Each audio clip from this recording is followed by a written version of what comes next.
로마서 13장 1절부터 4절까지 말씀, 우리 다 같이 한 목소리로 말씀 함께 보도록 하겠습니다. 각 사람은 위에 있는 권세들에게 복종하라. 권세는 하나님으로부터 나지 않음이 없나니 모든 권세는 다 하나님께서 정하신 바라. 그러므로 권세를 거스르는 자는 하나님의 명을 거스름이니 거스르는 자들은 심판을 자취하리라. 다스리는 자들은 선한 일에 대하여 두려움이 되지 않고 악한 일에 대하여 되나니 내가 권세를 두려워하지 아니하려느냐. 선을 행하라. 그리하면 그에게 칭찬을 받으리라. 그는 하나님의 사역자가 되어 내게 선을 베푸는 자니라. 그러나 내가 악을 행하거든 두려워하라. 그가 공연히 칼을 가지지 아니하였으니 곧 하나님의 사역자가 되어 악을 행하는 자에게 진노하심을 따라 보응하는 자니라. 아멘. 오늘 이 시간에는 올바른 권위라는 말씀 제목 가지고 우리가 함께 은혜를 나누기를 원합니다. 우리가 지난주 금요 기도회 시간에 권위와 순종에 대한 말씀을 함께 나눴었는데, 오늘 이 시간에는 권위에 대해서 조금 더 깊이 나눠보고 다음 시간에는 순종에 대해서 우리가 좀 더 깊이 나눔으로 우리가 우리의 삶 가운데 하나님이 우리에게 맡겨주신 그 삶의 자리 가운데 어떠한 태도로 어떠한 모습으로 살아가야 할지에 대해서 우리가 함께 나누도록 하겠습니다. 지난주에 말씀드렸던 것처럼 우리는 권위에 대한 올바른 인식을 가지고 있어야 합니다.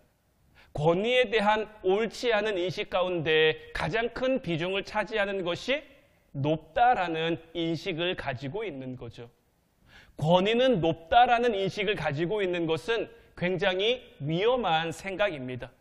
하나님의 그 높아짐의 원리는 내가 맡고 있는 위치나 직분이나 자리에 비롯된 것이 아니에요. 오히려 하나님의 말씀은 우리에게 이렇게 권면하죠. 누가복음 14장 11절 말씀을 보면 무릇 자기를 높이는 자는 낮아지고 자기를 낮추는 자는 높아지리라. 야고보서 4장 10절 말씀에서도 주 앞에서 낮추라. 그리하면 주께서 너희를 높이시리라. 내가 어떠한 존재인지를 내가 깨닫고 나에게 맡겨진 내 삶의 자리에서 내가 하나님 앞에 겸손하게 서면, 낮은 모습으로 겸손하게 살아가면 하나님께서 예수 그리스도를 높이셨던 것처럼 우리를 동일하게 높여주시는 거지, 내가 맡고 있는 직분이나 내가 맡고 있는 자리나 위치가 우리를 높여주는 것이 결코 아니다라는 것. 권위라는 것은 보호하는 역할을 수행하며 섬기는 자리라는 것을 우리는 깨달아야 돼요. 하나님께서 우리에게 각 사람에게 따라 직분을 맡겨주시고 삶의 자리와 삶의 위치를 맡겨주셨는데, 그 삶의 자리 가운데 우리는 하나님의 뜻을 수행함으로 그 자리에서 하나님의 뜻을 이루어가는 거지, 내가 높아지거나 내가 군림하거나 이런 것들을 위해 하나님께서 우리에게 이러한 삶의 권위나 자리를 주시지 않았다라는 것. 권위는 높다라는 잘못된 인식을 고치지 않으면 우리는 결코 그 자리에서 하나님의 뜻을 올바르게 이끌어 갈 수가 없어요. 또한 이 권위라는 것이 내가 가지고 있는 힘이라고 생각해서 함부로 휘두르려고 하면 우리는 결코 섬기는 자리에 설 수가 없어요. 오히려 내가 대접받기를 원하게 되고 오히려 내가 원하는 대로 하고 싶어질 뿐인 거죠. 권위에 대한 올바른 인식을 우리가 갖기 위해서는 하나님이 어떻게 하셨는지를 보면 우리가 잘 알 수 있어요. 우리 하나님은 어떤 분이십니까? 전지전능한 분이시죠. 모든 만물을 창조하신 분이시죠. 그런데 어떻습니까? 그 하나님이 우리와 같이 되신 거예요. 하나님의 권위는 겸손이었고요. 하나님의 권위는 낮아지고 또한 오래 참고 오래 기다려주시는 그러한 권위였다라는 것을 우리는 잊지 말아야 하는 거예요. 오늘 본문 1절 말씀을 보면 각 사람은 위에 있는 권세들에게 복종하라. 권세는 하나님으로부터 나지 않음이 없나니 모든 권세는 다 하나님께서 정하신 바라. 이 말씀은 순종해야 하는 자들, 권세들에게 복종해야 하는 그 사람들에게만 준 말씀이 아니라 물론 순종해야 할 우리의 태도를 가리켜 말씀하고 있으시지만 이 말씀은 하나님이 맡겨주신 그 권세와 권위를 감당해야 될 그러한 사람들에게도 동일하게 해당되는 말씀인 거예요. 권위자 편에서 이 말씀을 볼 때 우리가 주목해서 볼 것은 뭐냐면 권세는 하나님으로부터 나지 않음이 없다라는 거예요. 그러니까 모든 권세는 어디로부터 비롯되는 겁니까? 권세는 하나님으로부터 비롯된 것이고 그 말을 우리가 좀 더 깊이 살펴보면 우리가 하나님의 권위를 가지고 있다면 우리는 하나님으로부터 그 권위를 받은 하나님의 대리자라는 뜻이에요.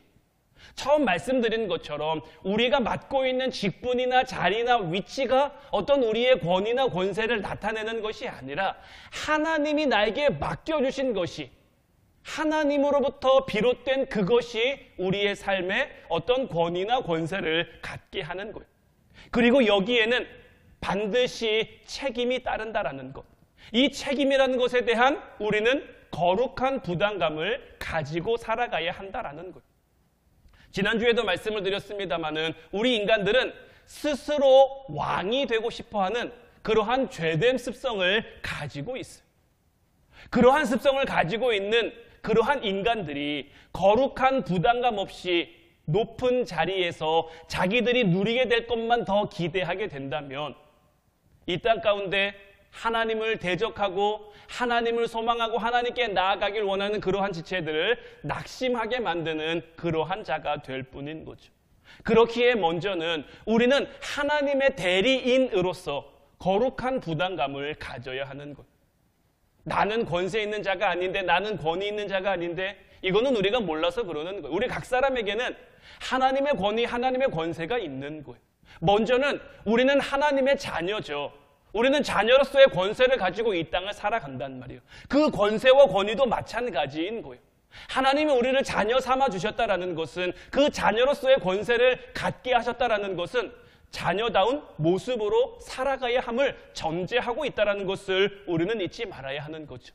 이러한 것들에 대한 그 거룩한 부담감, 하나님 나라에 대한 그 책임감을 우리는 가지고 이 땅을 살아가야 하는 거예요. 그러면 우리는 모든 상황 가운데서 지혜롭게 대하고 하나님 앞에서도 바르게 설 수 있게 되는 거예요. 때로는 우리의 죄된 욕망들이, 왕이 되고자 하는 우리의 습성들이 다른 곳을 바라보게 하고 다른 곳을 향하게 할 수도 있지만, 그때마다 내가 어떠한 존재이고 내가 어떤 자리에 있는지, 내가 어떤 지금 하나님의 자녀로서 어떤 하나님이 나에게 맡겨주신 그 권세를 가지고 있지라는 그 거룩한 부담감을 내가 잊지 않고 있다라면, 그 거룩한 부담감이 다시금 우리의 삶의 자리를 바로잡아 하나님을 향하게, 하나님 나라를 향해 우리의 삶을 이끌어주고 인도해 주는 거죠. 권위자는 하나님의 뜻을 행하여야 하는 하나님의 대리자이기 때문에 하나님의 뜻을 먼저 분별할 수 있어야 하는 거예요. 하나님의 뜻을 분별하기 위해서는 깨끗한 마음과 분별력이 있어야 되는데, 이 깨끗한 마음과 분별력을 우리가 가지기 위해서는 말씀 앞에 하나님의 음성을 들을 수 있도록 우리가 영적으로 예민해져야 하는 것. 우리가 영적으로 예민해지기 위해서는 어떻게 됩니까? 우리의 신앙과 우리의 믿음이 더 깊은 곳까지 나아가야 되죠. 말씀 붙들고 기도함으로 하나님과 더 깊은 교제, 하나님과 더 깊은 만남을 가져야만 우리는 영적으로 예민해질 수 있는 것. 다른 방법이 있는 게 아니에요. 하나님과 만나면 만날수록, 하나님과 가까이 하면 가까이 할수록, 하나님이 맡겨주신 그 삶의 자리에서 늘 하나님과 대화하고 만나고 교제하며 살아가야 우리의 삶 가운데 하나님이 말씀하시는, 하나님이 뜻하시는 그러한 것들을 깨달으며 예민한 감각 가운데 그것을 향해 나아갈 수 있는 것. 이것이 사람의 됨됨이나 어떤 인격이나 성품을 가리켜 말하는 것이 아니라, 우리가 하나님 말씀에 깨어있는 자가 된다면, 늘 영적으로 깨어있는 자가 된다면, 하나님께서는 우리에게 맡겨주신 그 자리에서 우리가 그 역할을 잘 감당할 수 있도록, 그 권세와 권위를 잘 감당할 수 있도록, 그것을 잘 볼 수 있는, 사용할 수 있는 눈과 귀를 우리에게 지혜로 허락해 주실 거예요. 그러나 이 하나님이 주신 권위 가운데 반드시 우리가 기억해야 될 것은 뭐냐? 우리에게 볼 수 있게 하신, 들을 수 있게 하신 그 권위와 분별력 가지고 함부로 다른 사람을 판단하거나 정죄해서는 안 된다라는 것. 그런 것들을 통해서는 먼저 자기 자신을 돌아봐야 하는 거예요. 내가 하나님의 뜻을 온전히 행하며 하나님의 뜻을 거스르고 있지 않은지 우리는 돌아볼 수 있어야 하는 거예요. 솔로몬이 하나님 앞에 일천번제를 드렸을 때 하나님께서는 솔로몬에게 지혜를 주셨죠. 듣는 마음을 그에게 주셨단 말이에요. 솔로몬은 그 듣는 마음을 가지고 하나님의 백성들, 그에게 맡겨주신 이스라엘 백성들을 다스리기도 하고 판결하기도 하고 판단하기도 했어요. 그런데 훗날 자기 자신에 대해서는 어떻습니까? 백성들을 향해서는 하나님이 주신 그 듣는 마음을 가지고 잘 다스렸을지 몰라도 자기 자신을 향해서는 자기 자신을 잘 돌아보지 못하니 결국 패망의 길을 걸어가고 말았죠. 이 얼마나 불쌍한 일입니까? 하나님이 그 맡겨주신 자리에서, 하나님이 주신 그 은혜의 자리에서, 축복의 자리에서 자기 자신을 돌아보지 못한 그 결과로 패망의 길을 걷게 됐으니 하나님이 얼마나 그에게 많은 것을 주셨습니까? 하나님이 얼마나 그에게 많은 기회를 주셨습니까? 그 기회를 살리지 못함, 하나님이 그에게 맡겨주신 그 거룩한 부담감 가운데 그는 자기 자신을 살피지 못했기에 패망의 길을 걸어갈 수밖에 없었다라는 것. 따라서 오늘을 살아가고 있는 우리들은 이 솔로몬을 반면교사로 삼아 우리가 하나님 앞에 서 있다면 내가 하나님의 뜻을 맞게 살아가고 있는지, 하나님의 뜻을 잘 분별하며 살아가고 있는지를 점검하는 것이 가장 합당한 태도인 거죠. 이제부터는 우리가 하나님이 권위자로서 어떤 모습을 보였는지를 좀 살펴보면서 우리가 우리의 삶 가운데 어떠한 태도로, 어떠한 모습으로 살아가야 할지를 좀 더 나누길 원하는데, 하나님이 우리에게 보여주신 그 권위의 모습은 어떤 모습이냐? 첫 번째는 진정한 낮아짐이에요. 서두에 말씀드린 것처럼 우리 하나님은 전지전능한 분이시죠. 모든 만물을 창조하시고 모든 만물을 다스리시는 분이죠. 얼마든지 이 땅에 내려오시지 않고 천군 천사를 거느리며 하나님 나라에 그냥 계실 수도 있었어요. 그런데 우리가 하나님 앞에 나아갈 수가 없는 거죠. 죄가 하나님과 우리 사이를 가로막았기에 우리가 하나님 앞에 나아갈 수 없으니 하나님이 우리에게 오시기 위해서 우리와 같은 모습이 되신 거예요. 우리처럼 낮아지신 거예요. 크신 능력과 크신 권세를 가지신 그 하나님이 대접을 받으러 이 땅에 오신 것이 아니라 우리를 섬기시러, 가장 낮은 자리에서, 가장 천한 자리에서 더러운 죄인들을 섬기시고 아끼신 거죠.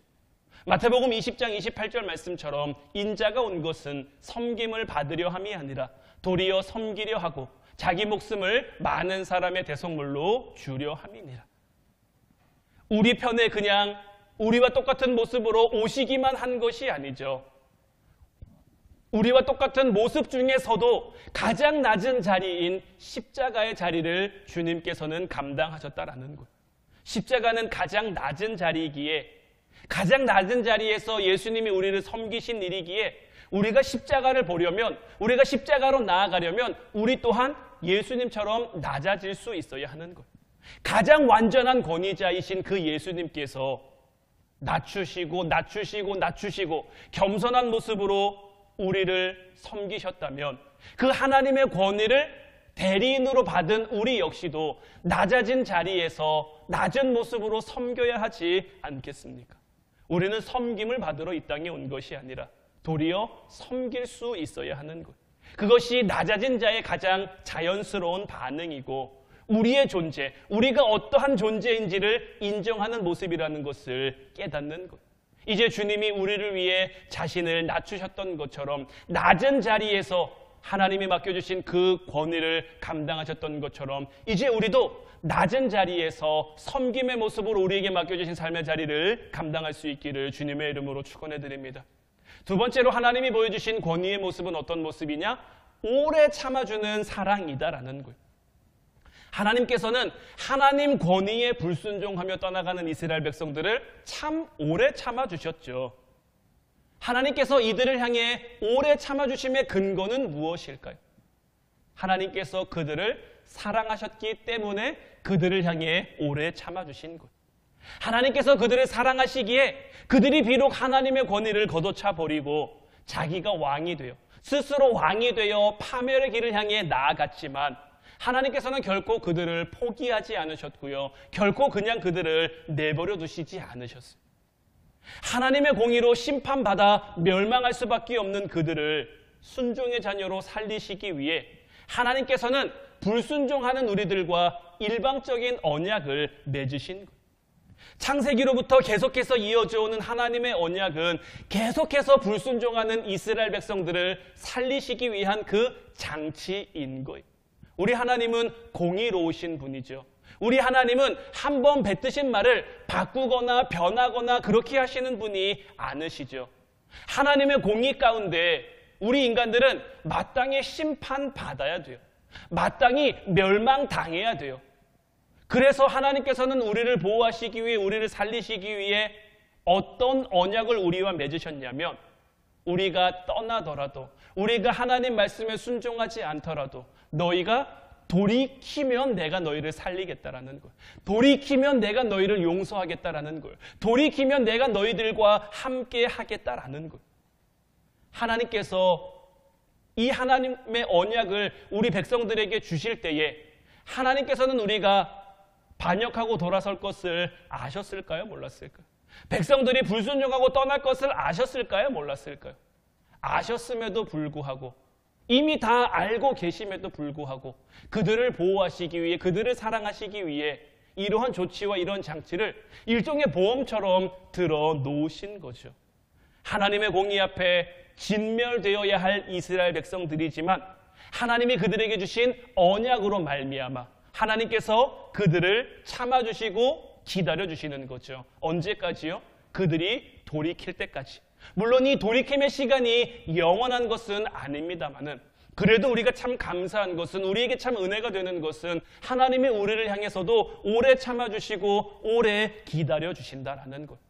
때로는 우리가 넘어지지만, 때로는 우리가 주저앉지만, 때로는 낙심하지만, 때로는 낭망하지만, 그럼에도 불구하고 우리에게 소망이 있는 것은 무엇입니까? 우리가 돌이키면, 우리가 돌이켜 주님 앞으로 나아가면, 우리가 돌이켜 주님 앞에 나아가 주님을 바라보기만 하면 하나님의 공의로 우리를 심판하시는 것이 아니라, 하나님의 공의로 우리를 멸망시키는 것이 아니라 우리를 향해 오래 참아주심으로, 오래 기다려주심으로 다시 하나님의 자녀로 우리가 회복될 수 있게, 하나님의 은혜를 덧입는 자로 이 땅을 살아갈 수 있도록 우리를 향해 그 은혜를 베풀어 주신다라는 것.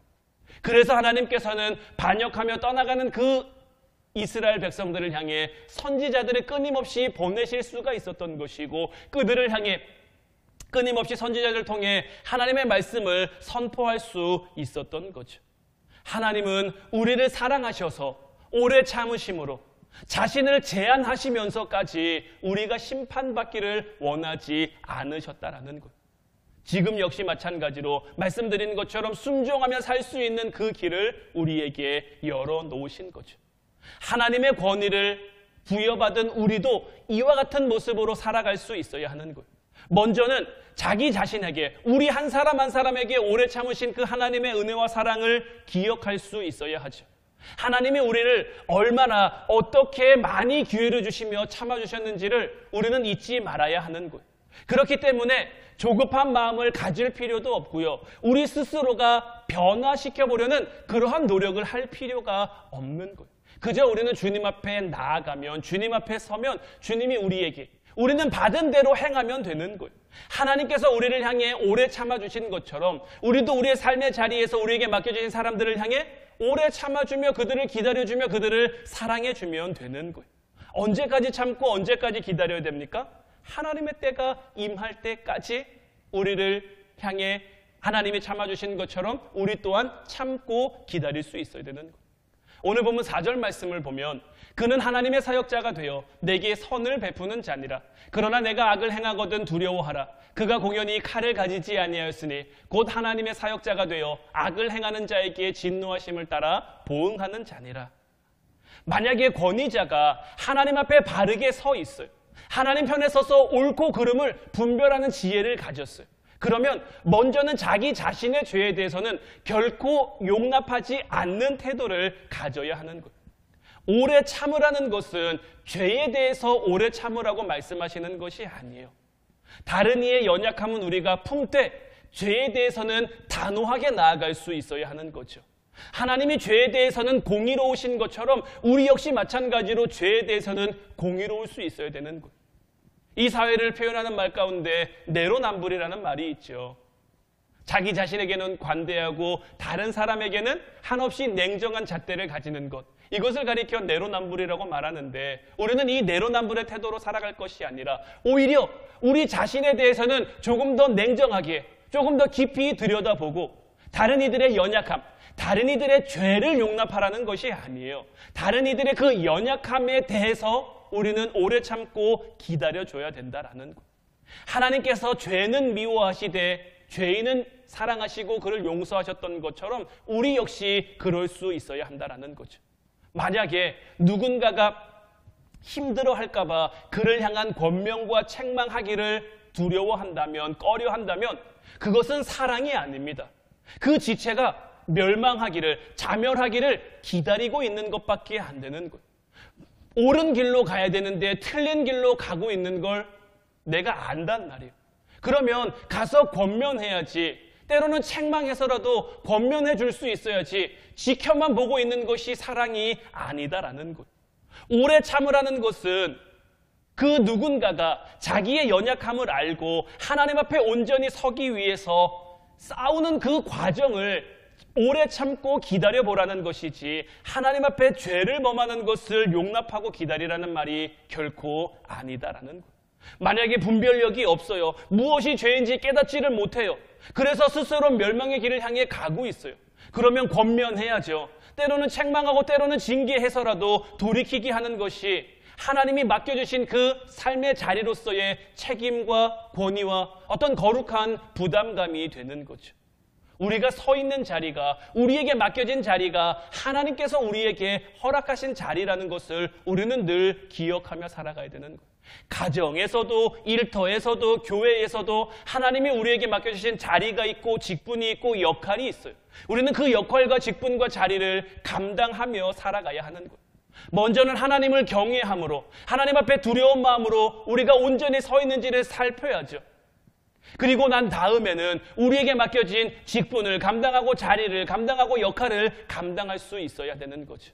때로는 그 자리가 우리가 원치 않는 자리라고 할지라도, 때로는 그 자리가 우리가 원하지 않는 자리라고 할지라도 우리는 그 자리를 기꺼이 감당하며 나아갈 수 있어야죠. 요나에게 하나님께서 니느웨로 가라고 말씀하셨어요. 하지만 요나는 가기 싫었죠. 왜 가기 싫습니까? 원수거든요, 원수. 그리고 요나가 생각해 보니까 하나님이 그들을 멸망시키고자 한다면 그냥 그들에게 경고해 줄 필요도 없이 멸망시키면 되는데, 자기를 보내서 경고한다라는 것은 그들이 돌이키면, 하나님이 늘 우리를 향해 오래 참아주심과 오래 기다리심의 사랑을 보이시는 것처럼 그들을 향해서도 그들이 돌이키면 용서할 거라는 것을 그가 알았단 말이에요. 그래서 어떻게 해서든지 니느웨로 가고 싶지 않았어요. 하나님이 그에게 맡겨주신 거룩한 부담감을 그는 지고 싶지 않았던 거죠. 그래서 다시스로 도망합니다. 자기에게 주어진 그 거룩한 부담감을 짊어지지 않고 다시스로 도망하는데, 하나님께서는 그곳까지 따라오셨죠. 큰 풍랑을 통해 요나가 바다에 던져지게 하셨고, 물고기 뱃속에서 자기 자신을 다시 돌이켜 자기 자신을 다시 조우하고 자기 자신에 대해서 온전히 회개할 수 있는 그 기회를 하나님이 주신 거예요. 그리고는 다시 니느웨로 보내시죠. 그런데 이렇게 하나님의 은혜를 깨닫고 니느웨에 왔는데도 사실 요나의 마음이 크게 많이 달라지진 않았어요. 하나님이 맡겨주신 자리니 그냥 하나님의 말씀을 전하기는 하지만 성의를 다해 정말 열심히 열정적으로 하나님의 말씀을 전하지는 않았단 말이에요. 그런데 어떻습니까? 그런 요나의 모습을 통해서도 하나님은 역사하셨죠. 니느웨 사람들이 온통 회개하고 온통 금식하고 하나님 앞에 그들의 삶의 모습을 돌이키는 거예요. 우리에게 맡겨주신 자리에서 때로는 우리가 원치 않는 그 자리를 하나님이 우리에게 맡기실 수도 있고, 아니면 그 자리가 정말 내가 감당할 수 있을까 싶을 정도로 부담되는 자리, 힘들어 보이는 자리, 어려워 보이는 자리일 수도 있어요. 하지만 하나님이 나에게 맡겨주셨다라는 것은 내가 감당할 수 있는 자리, 내가 능히 해낼 수 있는 내 힘과 내 능이 아닌 하나님이 맡겨주신, 하나님이 주신 힘과 능력으로 해낼 수 있는 그 자리임을 우리는 믿음으로 고백하며 믿음으로 선포하며 믿음으로 나아가야죠. 하나님이 우리에게 맡겨주신 그 권위와 권세를 정말 하나님이 맡겨주신 그 삶의 자리 가운데 이제 온전히 올바르게 사용할 수 있는 저와 여러분들이 되셔서 교회는 교회다워야 하고 하나님의 일꾼은 하나님의 일꾼다워야죠. 이제 우리가 이러한 모습으로 살아갈 수 있다면, 이러한 모습으로 나아갈 수 있다면 하나님 우리를 통해 우리의 삶의 자리를 온전히 회복시키고 온전히 세워가실 것이고 우리의 가정을 하나님 나라로 이루어가 주실 것이며 우리 화운교회가 정말 이 땅 가운데 구원의 방주, 구원의 등대 역할을 감당할 수 있도록 우리를 통하여 역사하시고 우리를 통하여 일하여 주실 줄로 믿어요. 이제 맡겨주신 그 자리로 순종하며 나아갈 수 있는 저와 여러분들 되시기를 주님의 이름으로 축원해드립니다. 오늘 이 시간에는 주님 말씀하시면 이 찬양 함께 나누고 싶어요. 정말 이 찬양의 가사가 늘 우리의 삶의 고백이 됐으면 좋겠어요. 주님이 말씀하시면 그 말씀에 순종함으로 나아가기도 하고 멈춰서기도 하고 주님이 뜻하신 그곳에 때로는 그곳이 내가 원치 않는 자리라고 할지라도 주님이 뜻하셨으니 내가 그곳에 있으며 그곳에서 순종하며 때로는 내가 연약하고 내가 부족하지만 그래서 할 수 있는 것이 없을 것 같지만 그럼에도 불구하고 순종하면 주님이 우리를 통해 일하시며 주님 나라와 주님의 뜻을 이루어 가주실 줄로 믿어요. 이제 믿음으로 고백하고 순종함으로 고백하고 같이 기도하도록 하겠습니다.